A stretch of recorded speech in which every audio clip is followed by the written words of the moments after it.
Ada transitmen. Yang diutek-utek emang Simon. Lah nggak running itu tuh piye karo piye.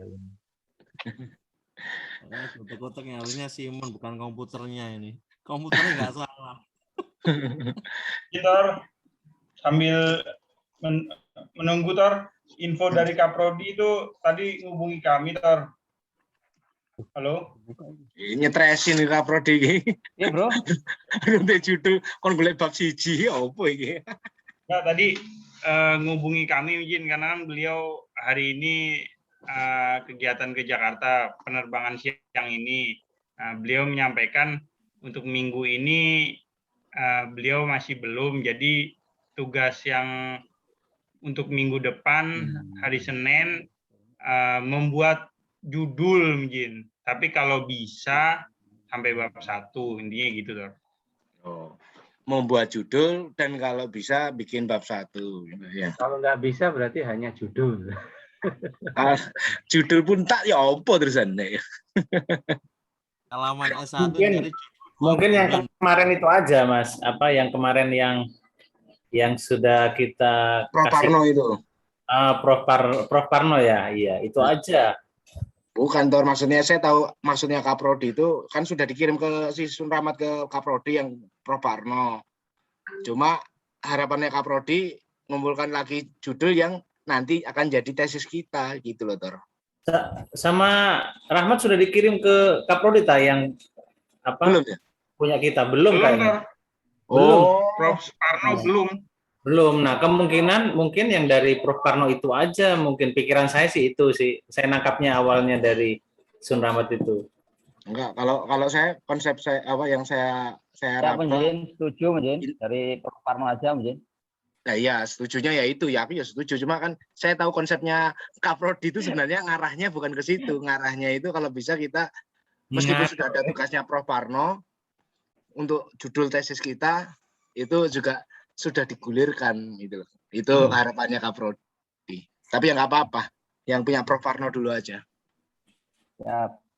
Prof Parno nanti kasih keterangan. Menarangnya apakah sudah tertampil Jin? Apa? Siap, sudah Kak Ima, siap. Sudah belum Jin? Sudah.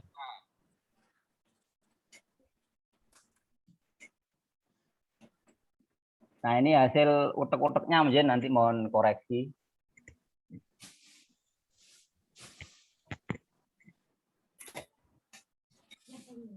Hasil utek-utek pagi ini apa?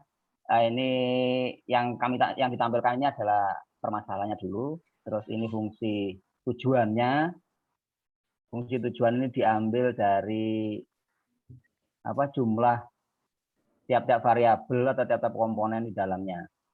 Jadi 5x12 ini merupakan panjang apa besarnya resiko terhadap dari asal 1 dan 2, 5x12, 3x13, 14-nya 5, 15-nya 5 dan seterusnya.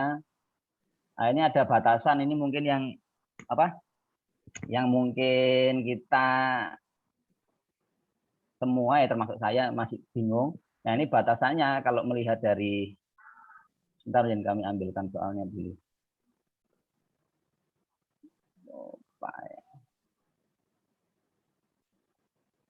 Nah ini kan X1, X13, X14, X15, X16, X17 sama dengan 200. Halo Jin? Iya. Silakan. Lanjut, Rima. Ya, ini untuk yang constraint pertama, X1, X12, X13, X14, X15, X16, X17 harus sama dengan 200, ini adalah node 1.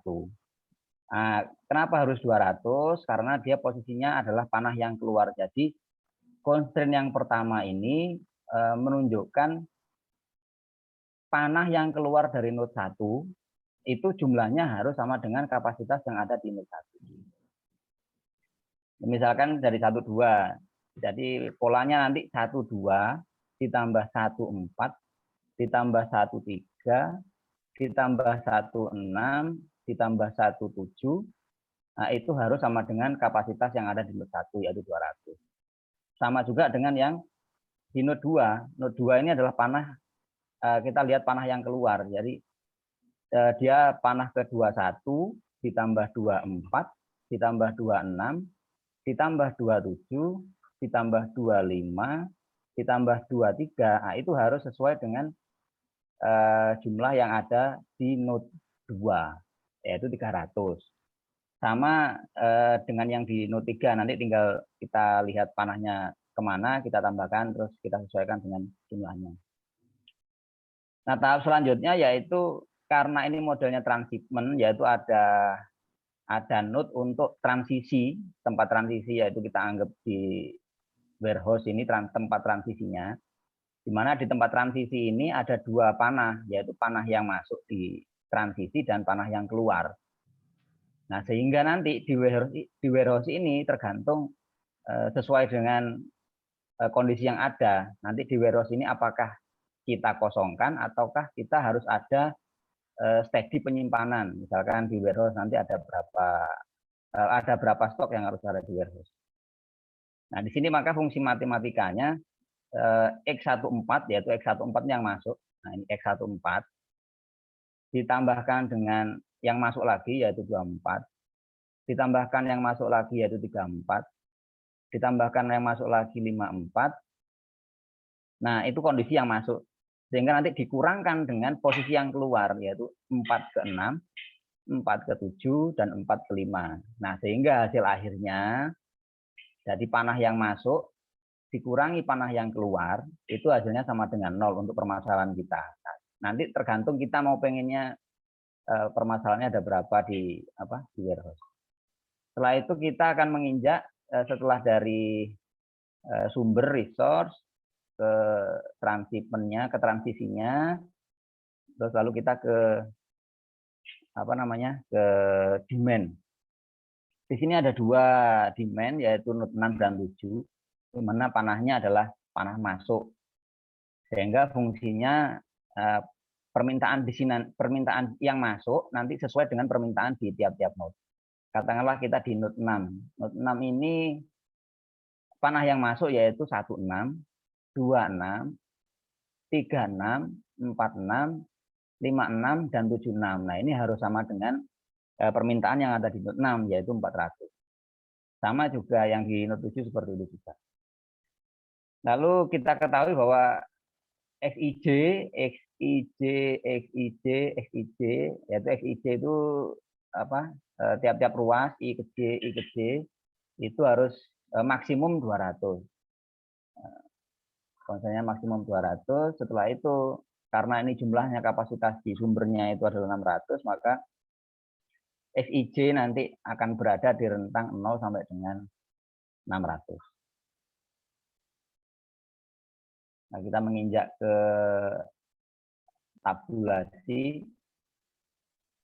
Kemarin kami coba pakai yang di YouTube, tapi amsyong karena di batalion, di antar batalion karena fungsinya ada masuk dan keluar tidak running. Kami ubah di modelnya tabel. Ini kami merefnya di buku manajemen sains punyanya Prof.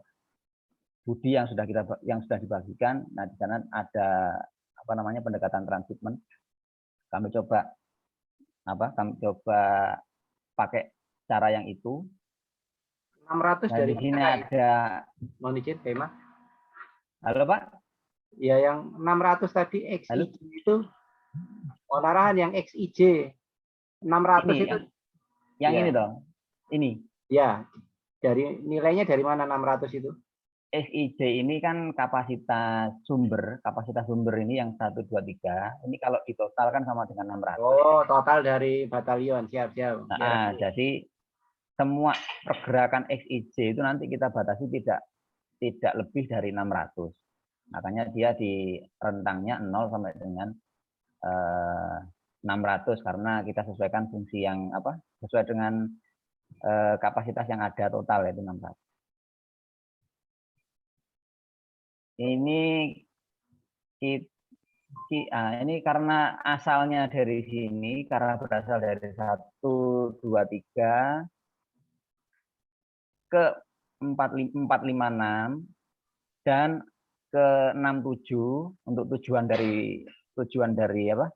Tujuan dari 1, 2, 3 ini, maka untuk daerah asalnya yaitu dari 1, 2, 3 tujuannya karena 1 juga ke 2, 1 ke 3, 1 ke 4 juga 1 ke 6, maka tujuannya juga harus semua. 1, 2, 3, 4, 5, 6, 7 sesuai dengan sesuai dengan constraint yang pertama. Sesuai dengan constraint yang pertama. Ini 1 ke 1, 1 ke 2, 1 ke 3. Nah, setelah kita buat ini untuk rumusan di sebelah sininya kan harus sama dengan 200, maka sum ini sebetulnya sum yang B3 atau Q7 ini mencerminkan ini X13 ditambah X15 sampai dengan 200. Nah, ini kan sum B3 I7 B3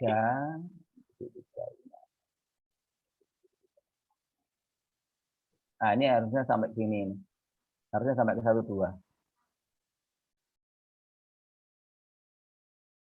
Yang di bawahnya juga sama sum E38 tambah C38 karena fungsinya yang dua, constraint 2 ini. Constraint yang ini, nah ini I2 X21 ditambah X23 ditambah X24. Nah, ini fungsinya nanti kita terapkan di ini, di rumusan ini. Nah, X21 karena X21 ada nilainya. Nah, ini X21-nya nanti ada.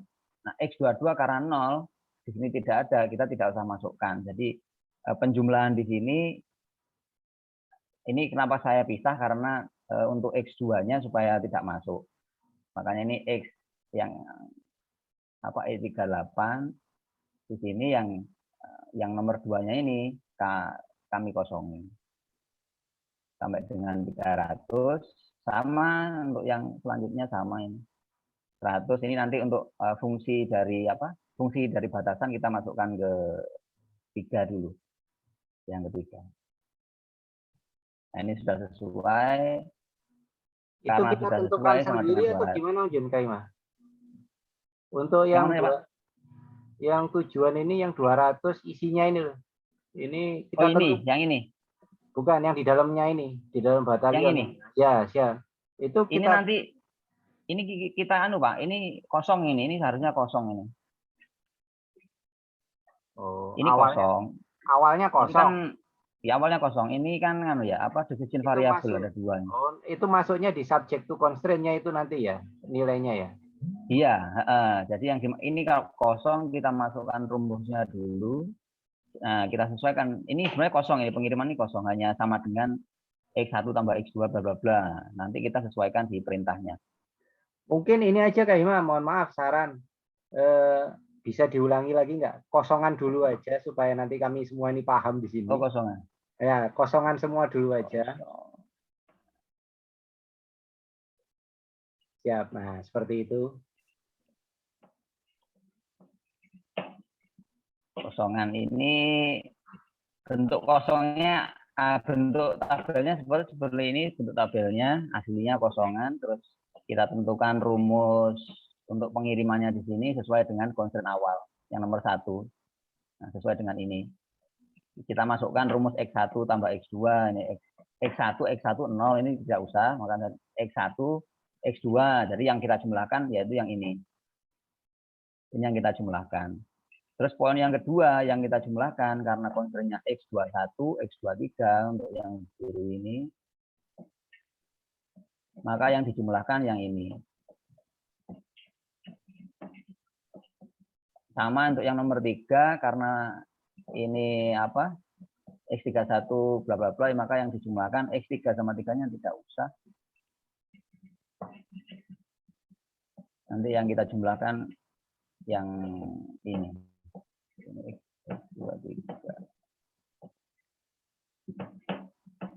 Yang kita jumlahkan yang ini sama yang ini. Sehingga nanti untuk menghindari sebetulnya setelah kita running supaya karena ini adalah 0, nanti otomatis kalau kita tidak hindari nanti elemennya masuk ke 0. Jadi ini supaya bisa running lah. Yang pasukan Supaya bisa tidak di running. blok sekalian itu kayaknya. Yang itu ya itu. Mana Pak? Yang dari batalion 3 itu. Oh iya ini juga. Ini juga. Nah ini seperti ini. Nanti kita akan kalikan dengan yang di sini. Di sini adalah sum product. Untuk yang gudang, yang dari gudang ke pasukan tidak kita cantumkan di asal arahan. Oh ini gini Pak. Ini kan asal. Asal itu kan dari sini, dari sini sebetulnya. Ada 3 bagian. Ini bagian yang pertama, yang ini bagian pertama. Kalau boleh kita bagilah. Ya ini bagian pertama. Nah yang ini. Nah terus yang keduanya adalah yang di transshipment ini. Yang keduanya, yang pertama dari sumber ini ke semua panah yang dia tuju. Yang kedua yaitu dari transshipment ke permintaan. Jadi ada 2 nanti. Berarti ada 2 tabel. Siap. Ini baru tabel yang pertama mungkin ya. Ini tabel yang pertama dari ini. Nah setelah itu sama nanti untuk kuncinya kan kita jumlahkan di sini sama jumlahkan di sini untuk dapatkan pivot di mana di tiap-tiap kolom. Terus untuk rumusannya sama pakai sum product ini, yang ini dikalikan ke ke faktor pengalinya atau konstantanya. Ini sum product sama ini. Setelah itu kita sebelum ini muncul harus kita running dulu yang ini. Dia sudah masuk belum untuk analoginya. Setelah ini masuk logikanya, kita foto dulu biar nggak lupa rumusnya. Langsung kita buat lagi. Dari 1, 2, 3, 4, 5, 6, 7. Dari transshipment. Dari transshipment ke sumber. Dari transshipment ke sumber. Sebetulnya kalau misalkan ini tidak ada, yang 1 ke 6 ini tidak ada, maka dia cukup dari 4 ke 6. Nah, ini sebetulnya ini Pak, yang ini menjadi yang ingin kita cari, yang ini sebetulnya poin yang ini. Poin yang tabel yang kedua ini ya sebenarnya ini dari 4 ini ke 6. Tapi karena 1 ini juga ikut ke 6, maka daerah asal untuk ke 6 ini, untuk yang masuk ke 6 ini, maka semua node 1 ke 6 masuk, 26 masuk, 27 masuk, maka tabelnya kita buat semua, tujuannya juga kita buat semua. Nah, di sini setelah tabel ada, maka karena tujuannya di 6, maka di sini saya buat untuk perkaliannya ini sama seperti yang ini. Sama seperti yang ini. Yang poin ini. Nah, 400, yang ini adalah 400 sama dengan 16, 26, 36, kecuali 6 dan 6. 16, 26, 36, 46, 56, kecuali yang ini kecuali 6 ke 6. Maka hasilnya harus 400. Sama juga yang nomor 7, 17 sampai 67, 17 sampai 67 kecuali yang 77. Supaya nanti tidak lari ke sini. Nah, setelah itu kita kunci, setelah kita ini untuk pivotnya. Nah, untuk yang terkirim ini kami modelkan karena terkirimnya di sini, yang ini, maka ini yang sebelah bawah ini harus sama dengan yang diterkirim. Sama dengan yang diterkirim. Jadi ini sama dengan yang ini.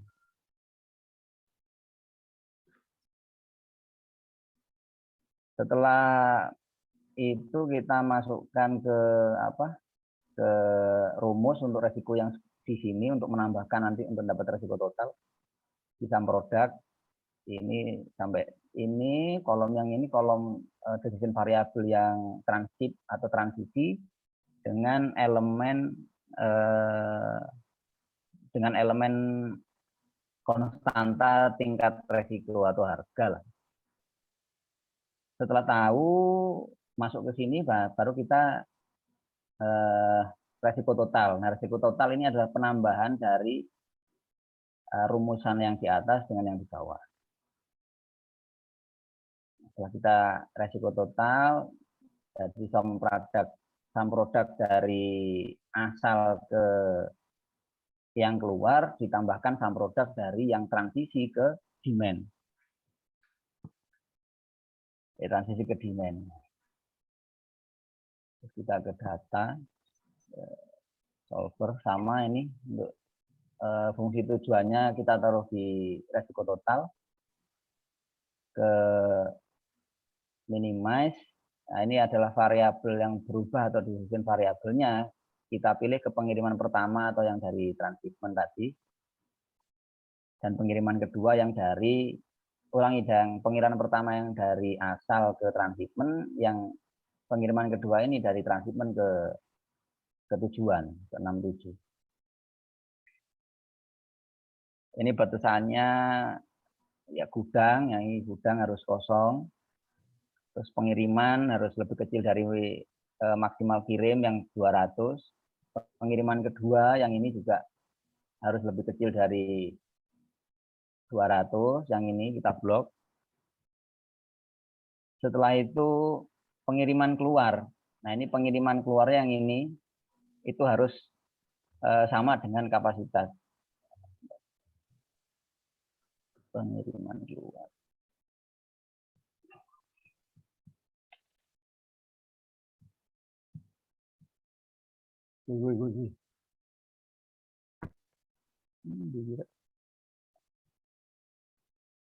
Pengiriman sama dengan kapasitas. Nah, ini pengiriman keluar ini harus sama dengan ini. Harus sama dengan kapasitasnya.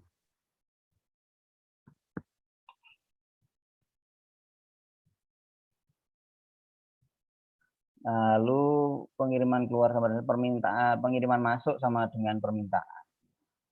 Pengiriman masuk, yang dimaksud masuk ini adalah masuk ke demand sama dengan permintaan yang bawah, yang 400 sama 100 permintaan.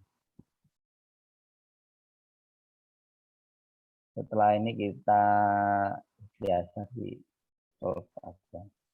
Dikosongkan dulu aja mungkin Kak Hima yang rumusnya solver itu tadi. Coba di reset.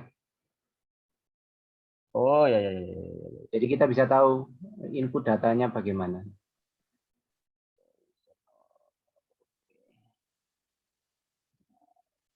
Kita sudah masukkan dari cost product 1 2. Kita masukkan untuk yang resiko total. Jadi kita masukkan untuk rumusnya resiko total, fungsinya minimize. Itu mungkin Kak Hima nilainya sudah tampil ini tadi. Oh iya.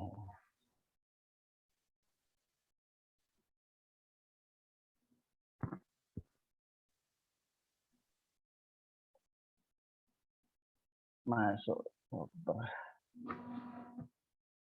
Ini kita pilih set objektifnya, kita letakkan di resiko total. Terus untuk fungsi tujuannya minimize. Nah, ini ya variabel yang berubah nanti akan di mana saja, yaitu yang di sini. Ini variabel yang akan berubah. Lalu di sini di transshipment to demand. Lalu kita masukkan constraint.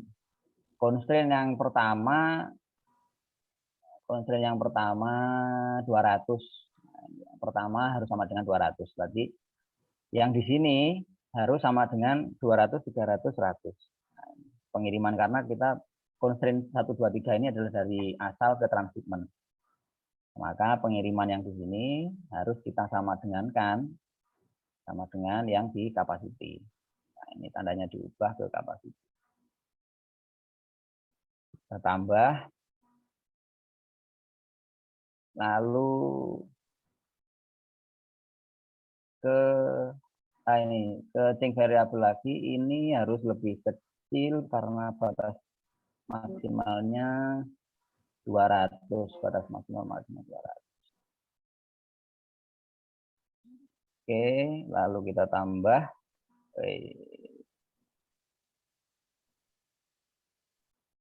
variabel ini 200 juga. Kita tambah untuk yang pasukan. Nah, ini untuk yang pasukan ini constraint yang terakhir ini 400, maka yang sini ini harus kita sama dengankan yang di sini. Sama dengankan yang permintaan atau demand. Masih ada lagi yang ya sama gudang. Gudang harus 0 ini, gudang harus 0, maka di sini gudang ini harus 0. Sudah semua, sudah. Nah, ini kita sudah siap untuk apa namanya? Kita lihat hasilnya atau di solving. Jangan lupa nanti ya biasa yang ini disimplekan. Kita coba solve-nya. Nah, ketemu nilai paling apa namanya? Resiko total yang paling kecil adalah 1980. Nah, untuk yang rute, ini rute pengirimannya. Rute yang pengirimannya ini asumsi saya ini, karena asalnya dari 1, maka 1 ke 3, 200, 1 ke 3. Setelah 1 ke 3, maka 2 ke mengirim sebanyak 300 ke poin 45, ke 4 sama ke 5. Nah, begitu juga yang dari 3 ini mengirim ke 4. Nah, sehingga total dari apa? Total dari origin atau dari resource ke transshipment itu resiko totalnya sedikit. Nah, dilanjutkan ke transshipment, dari transshipment ke tujuan. Dari transshipment ini yang terkirim, transshipmentnya kan dari 45, di 45.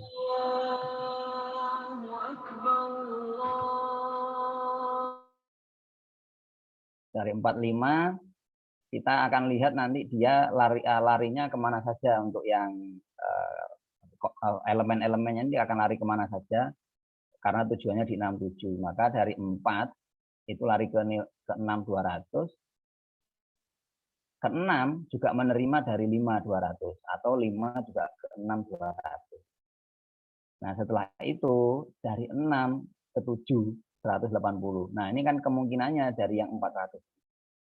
Nanti kita coba gambarkan untuk rutenya dari 13, 34, 24, 25, 5 ke 6, 6 ke 7. Jadi resiko totalnya 1980. Setelah kita dapat perhitungannya, jangan lupa di analisis sensitivitasnya. Kita coba dianalisis untuk karena variabel yang berubah itu adalah harga atau tingkat resiko dengan pola pengiriman maksimal, maka kita coba masukkan pola pengiriman. Nah, di sini kita modifikasi untuk XIJ-nya atau tiap-tiap node itu tadi yang pertama adalah 200. Kita modifikasi dia, kita mainkan di maksimal pengiriman, nanti kita supaya mengerti atau tahu titik di mana paling kritis atau paling efisien. Ini sudah dicoba-coba, saya masukkan nilai 100, pengiriman maksimal 100, 110, 120, sampai dengan 400. Nah, ini yang stuck atau posisi tidak berubah itu sudah di angka 200. Nah, ini sudah tidak ada perubahan. Jadi paling idealnya adalah kita melaksanakan pengiriman logistik kepada pasukan itu apabila tingkat pengirimannya itu di atas 200 dengan resiko yang relatif stabil yaitu atau kecil 1980 dan tidak berubah. Artinya di atas 200 tingkat resiko itu sudah robust, sudah tidak berubah. Nah, ini dari analisis sensitivitasnya, atau bisa juga nanti bisa dikatakan bahwa semakin kecil pengiriman maka tingkat risiko akan semakin besar, karena secara logika begitu kita batasi tingkat pengirimannya maka truk logistik itu akan mencari jalan yang lain, di mana jalan yang lain itu juga resikonya besar, sehingga mau tidak mau dia harus lewat yang besar, sehingga logikanya dengan maksimal pengiriman kita lebih kecilkan, maka tingkat resikonya semakin tinggi. Kita coba, ini sudah berapa ini? Ini sudah datanya ini.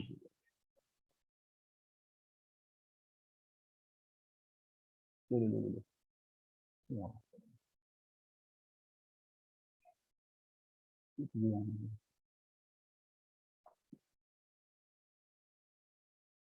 Kita coba masukkan,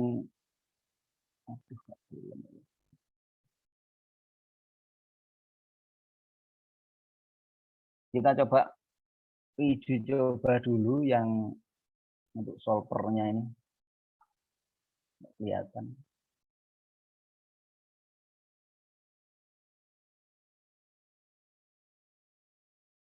Kita uji ini masuk tadi 195, kita coba masukkan 50.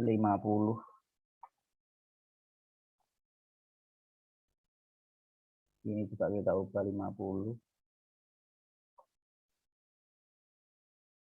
Kita tambahkan. Waduh, ini apa mana?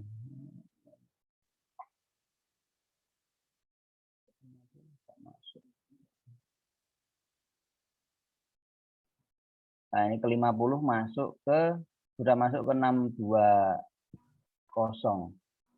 Kita coba yang 75.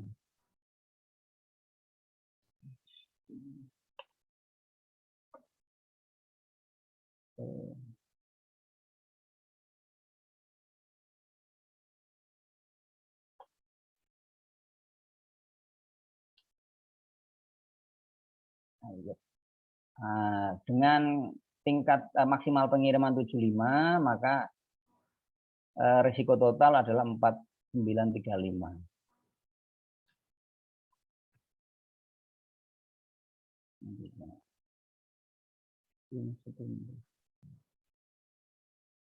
Itu tadi kok solver couldn't find solution, Kak Hima, mohon maaf.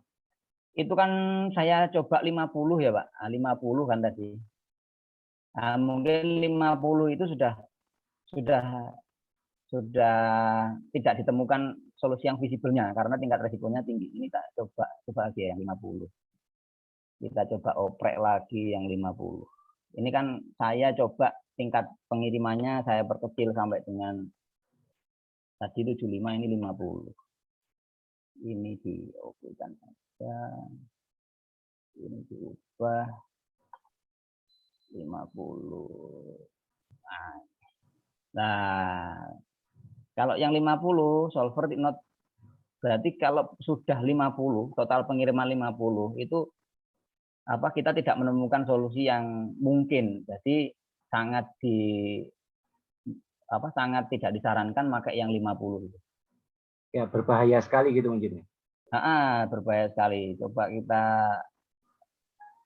masukkan yang kita coba lagi yang di 60 barangkali ada perubahan. Nanti minimalnya berapa kita ketemu minimal pengiriman. Ini 60. Oke. Ini 60 juga nggak bisa. Oke, lagi.